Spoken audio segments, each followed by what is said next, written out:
اس کی سالم لاش گھاس پر پڑی ہوئی تھی، مگر جگہ جگہ سے داغدار ہو چکی تھی۔ بم سے اڑنے والے مہلک ٹکڑوں نے اس کے پورے بدن میں گہرے زخم ڈال دیے تھے۔ مجھے محسوس ہو رہا تھا کہ ہم ناکام ہو گئے تھے۔ بہت سی پیش بندیوں کے باوجود شہر میں بم کا ایک دھماکہ ہو چکا تھا۔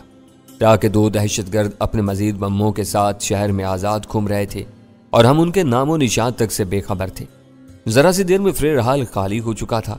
وہ حساس علاقہ تھا، اس لیے آنن فانن میں پولیس کی نفری بھی جائے واردات پر پہنچنا شروع ہو گئی تھی۔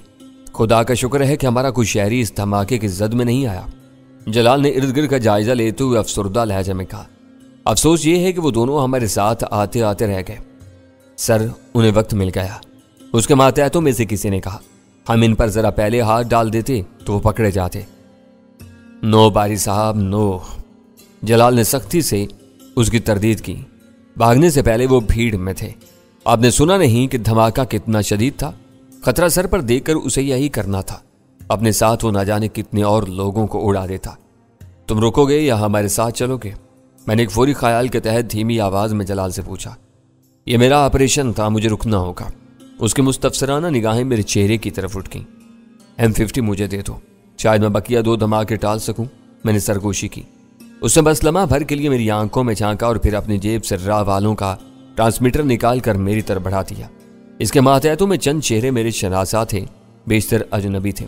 وہ سرب رشک اور حیرت بھری نظروں سے میری طرف دیکھ رہے تھے۔ ہم دونوں جلال سے ہاتھ ملا کر رخصت ہوئے تو پولیس سمیت کسی نے ہمیں روکنے کی کوشش نہیں کی۔ شہر کے ہر سطح کے انتظامی حلقوں میں جلال کی ذات معروف تھی۔ بم دھماکے کی وجہ سے اس پورے علاقے میں بھگدڑ اور افراتفری کے بعد سناٹا چھا گیا تھا۔ دفاتر اور دکانوں کو تالے لگ گئے تھے۔ دھماکے کا اصل مجرم خود موت کی آغوش میں پہنچ چکا تھا، جس کا جلال عینی شاہد تھا، اس لیے کہیں کسی کو روکنے یا ناکہ بندی کرنے کی ضرورت محسوس نہیں کی گئی تھی۔ اول خان نے اپنی گاڑی فریر پارک کے پارکنگ ایریا سے نکالی اور تیزی سے واپس گلشن اقبال کی طرف روانہ ہو گیا۔ M50 تم کس لیے لائے ہو؟ سڑک پر نکل آنے کے بعد اول خان نے پوچھا۔ اس پر صرف ایک آدمی سے براہ راست بات کی جا سکتی ہے، میں بن ڈیوڈ سے بات کروں گا۔ میرا جواب سن کر اول خان خاموش ہو گیا۔ اس کی نظریں سڑک پر جمی ہوئی تھیں۔ بم دھماکے کی آواز شہر کے بارونق مرکزی علاقے میں بہت دور تک سنی گئی تھی۔ اس کے نتیجے میں ہر طرف افراتفری اور سراسیمگی پھیلی ہوئی تھی۔ چاہ بجا لوگ ٹولیوں کی صورت میں جمع تھے اور ایک دوسرے سے استفسار کے ساتھ شاید رائے زنی بھی کرتے جا رہے تھے۔ ہم کہیں رکے بغیر سیدھے نکلتے چلے گئے۔ میں پھر کہہ رہا ہوں کہ لمبی ڈرائیونگ سے تمہارے بازو میں دوبارہ درد شروع ہو جائے گا، گاڑی مجھے دے دو۔ میں نے ایک مرتبہ پھر اسے ٹوکا۔ مجھے بار بار یاد نہ دلاؤ کہ میرا بازو زخمی ہے، اب میں زخم کو بھول چکا ہوں اور بہت بہتر محسوس کر رہا ہوں۔ اس نے ٹکا سا جواب دے کر مجھے خاموش کر دیا۔ اس وقت جو کچھ رونما ہوا وہ اس لحاظ سے بہتر تھا کہ حادثے میں کوئی مقامی ہلاک یا زخمی نہیں ہوا تھا۔ مارے جانے والے دونوں افراد راہ کے چھٹے ہوئے ایجنٹ تھے۔ مجھے قلق صرف اس بات کا تھا کہ ہمیں دوسرے ایجنٹ پر اپنی تباہ آزمائی کا کوئی موقع نہیں مل سکا۔ حد یہ تھی کہ ہمیں اس کا نام تک نہیں معلوم ہو سکا تھا۔ اول خان نے مجھ سے کوئی سوال کیے بغیر گاڑی حسن اسکوائر سے دائنی طرف موڑ لی۔ میرے لیے اول خان کی ذات مثالی تھی۔ وہ اپنی ذات، گھر بار اور بال بچوں کی پرواہ کیے بغیر دن رات کام میں لگا رہتا تھا۔ شاید اس کی بیوی بھی حالات سے یہ سوچ کر سمجھوتا کر چکی تھی کہ وہ قوم کی خدمت کے مشن میں مصروف تھا۔ اس کے ہاتھ ان گردنوں تک پہنچ جاتے تھے جہاں قانون کی سولی نہیں پہنچ سکتی تھی۔ گھر کے آخری موڑ پر گاڑی گھومنے کے بعد میں نے اول خان سے پوچھا، تم نے اپنی گھر والی کو زخم کے بارے میں بتا دیا ہے؟ وہ فراق دلی سے ہنسا پھر بولا، میں نے اس بیچاری پر پہلے ہی گھر کے سارے کام کاج لادے ہوئے ہیں۔ بچوں کے اسکول کے مسائل سے بھی اس کو نمٹنا پڑتا ہے، پھر میں اس کی پریشانیوں میں بلا وجہ کیوں اضافہ کروں؟ کوئی ہڈی وڈی ٹوٹ گئی ہوتی تو مجبور ہو کر اسے بتانا پڑتا، اب کیا ضرورت ہے؟ وہ پھر ہنسا اور اپنی بات دوبارہ جوڑتے ہوئے بولا، میری تو پوری کوشش ہوگی کہ اسے زخم کی ہوا تک نہ لگے۔ وہ شوہر کی ذرا سی پریشانی پر بہت زیادہ پریشان ہو جانے والی بہترین بیوی ہے۔ یہ اچھی بات نہیں ہے، آخر کو وہ تمہاری بیوی ہے۔ اسے کسی طرح پتہ چل گیا کہ تمہارے بازو میں گولی لگی ہے تو وہ تم سے ناراض ہو جائے گی۔ ایسی رازداریاں آپس میں بے اعتمادی کو جنم دیتی ہیں اور گھریلو زندگی خراب ہونی شروع ہو جاتی ہے۔ ان باتوں پر مجھے سبق نہ پڑا ہو، میں تم سے سینئر ہوں اور ازدواجی زندگی کے سارے رموز سے اچھی طرح واقف ہوں۔ گاڑی گھر کے سامنے رک چکی تھی۔ وہ انجن بند کر کے نیچے اتر گیا۔ وہ راہ کے ایجنٹوں کو گھیرنے کا معاملہ تھا، کسی کو امید نہیں تھی کہ ہم اتنی جلدی گھر لوٹ آئیں گے، اس لیے تینوں بے فکری سے ڈرائنگ روم میں تاش کی بازی جمائے بیٹھے تھے۔ ویرا شاید ہار رہی تھی، ہمیں دیکھتے ہی اس نے پتے ملا دیا اور سلطان شاہ دونوں ہاتھوں سے اپنا سر تھام کر رہ گیا۔ کتنے آدمی ہاتھ آئے؟ ویرا نے شوخی سے سوال کیا۔ ایک بھی نہیں، اول خان نے منہ بنا کر مایوسی سے جواب دیا۔ جو ہاتھ آیا ہوا تھا وہ بھی صاف نکل گیا۔ نہیں، ویرا نے بے اعتباری سے کہا اور اس کی نظریں میرے چہرے پر جم گئیں۔ اول خان کو تم سے مذاق کرنے کی عادت نہیں ہے، میں نے سنجیدگی سے کہا اور کرسی پر بیٹھ گیا۔ یہ کیا ہوا؟ کیسے ہوا؟ ویرا نے تحیر زدہ لہجے میں پوچھا۔ آپ بتا کیوں نہیں دیتے؟ غزالہ نے مجھ سے فرمائش کی۔ کچھ نہ کچھ ہوا ضرور ہے، مگر آپ دونوں سے گھما پھرا کر بتا رہے ہیں۔ 3 میں سے صرف ایک شکار آیا تھا۔ صبح ہو جانے پر اس نے اپنے لباس میں موجود بم سے اپنے ساتھ وجے کو بھی اڑا دیا، اول خان نے بتایا۔ اوہ، یہ تو بہت برا ہوا، ویرا اپنے دونوں ہاتھ ملتے ہوئے بولی۔ جو ہاتھ آیا ہوا تھا وہ بھی مارا گیا؟ ان دونوں کے ساتھ کوئی اور تو زخمی نہیں ہوا؟ ہم دونوں نے دور سے جو مشاہدہ کیا تھا وہ دہرا دیا۔ اس سے زیادہ کوئی بھی نہیں بتا سکتا، کیونکہ ان دونوں کے درمیان ہونے والی باتیں سننے والا کوئی تیسرا نہیں تھا۔ اپنی باتیں اپنے سینے میں لے کر وہ دونوں جہنم واصل ہو چکے تھے۔ یہ واقعی چوک ہو گئی۔ اگر تشدد سے اس کا چہرہ بگڑا ہوا تھا تو یہ بات سوچنے والی تھی۔ پہلے سے یہ بات ہمارے سامنے نہیں تھی کہ اسے کسی اور کے سامنے جانا پڑے گا۔ اس کی تواضع فراق دلی سے کی گئی تھی۔ M50 والی گفتگو آج اچانک سامنے آئی اور ہم نے محض ایک امید میں وجے کو وہاں لے جانے کا فیصلہ کر لیا۔ میں نے کہا، ان دونوں سے کوئی چوک نہیں ہوئی، جو کچھ ہوا بہت اچھا ہوا۔ اول خان نے میری بات آگے بڑھائی۔ پہلے راہ کا ایک ایجنٹ IB کی تحویل میں تھا، آج 2 مارے گئے۔ ان کا خون کسی کی گردن پر نہیں ہے، وہ آپس کی باتوں کے بنا پر خود خوشی کا شکار ہوئے ہیں۔ یہ ناکامی نہیں، بہت بڑی کامیابی ہے کہ ایک وقت میں 2 فتنوں کا صفایا ہو گیا۔ ہاں، ویرا نے سوچتے ہوئے ہنکارا بھرا۔ یہ بھی کہا جا سکتا ہے اب ان میں سے صرف 2 درندے آزاد رہ گئے ہیں۔ اس وقت کا تجربہ یہ بتا رہا ہے کہ ریڈ الرٹ کا اعلان ان کے عزائم پر اثر انداز نہیں ہو سکا۔ میں نے قدرے سکوت کے بعد کہا، آئمین کے عداد کے مطابق آج بقیہ 2 دھماکے ہونے کا قوی امکان نظر آ رہا ہے۔ میں اس وقت یہ سوچ کر لرز رہا ہوں کہ نووارد ایجنٹ کو وجے پر شبہ نہ ہوا ہوتا تو کیا ہوتا؟ اگر وہ بم اس پارک میں تاگ کر استعمال کیا گیا ہوتا تو نہ جانے کتنے معصوم اور بے گناہ شہری خاک اور خون میں نہا گئے ہوتے۔ یہ تصویر ہی لرزہ خیز ہے، ویرا پھریری لے کر بولی۔ اس لحاظ سے تو جو کچھ ہوا اچھا ہی ہوا۔ میں نے اختصار کے ساتھ یہی بات کہنے کی کوشش کی تھی۔ اول خان نے وضاحت کی، جو کچھ ہوا بہت اچھا ہوا، اس پر پچھتانا بے سود ہے۔ بقیہ 2 ایجنٹوں کے بارے میں تمہاری کیا رائے ہے؟ ویرا نے اس بار براہ راست مجھ سے سوال کیا۔ میرا خیال ہے کہ وہ دونوں بھی فریرحال پہنچے ہوں گے۔ انہوں نے اپنے ساتھیوں کے ملنے کا منظر دیکھا اور وہی نتائج اخذ کیے جو ہم اخذ کر رہے تھے۔ ان کے پاس 5:30 بجے تک کا وقت تھا۔ انہوں نے فوری طور پر یکجا ہونے کے بجائے کچھ انتظار کرنے کا فیصلہ کیا ہوگا۔ یوں وہ رہ گئے۔ ہو سکتا ہے کہ وہ چاروں اکٹھے ہو جاتے تو صورتحال مختلف ہوتی۔ کچھ کہا نہیں جا سکتا، میں نے سوچتے ہوئے جواب دیا۔ کم از کم خودکش بم دھماکہ نہ ہوا ہوتا۔ ویرا نے اپنی رائے دی۔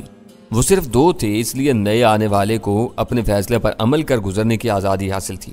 ان کی تعداد زیادہ ہوتی تو شدید ترین اختلافات رائے پیدا ہونے کے باوجود بم دھماکے کی نوبت نہ آتی۔ اپنی مرضی سے مرنا بہت مشکل کام ہے، غزالہ بولی۔ آج دھماکہ کرنے والا کچھ زیادہ ہی نہ ڈر تھا، جو متوقع گرفتاری سے بچنے کے لیے اپنی جان پر کھیل گیا۔ ورنہ اب تک کے تجربات یہی بتاتے ہیں کہ بھارتیوں کو اپنی زندگی سے بہت زیادہ پیار ہوتا ہے۔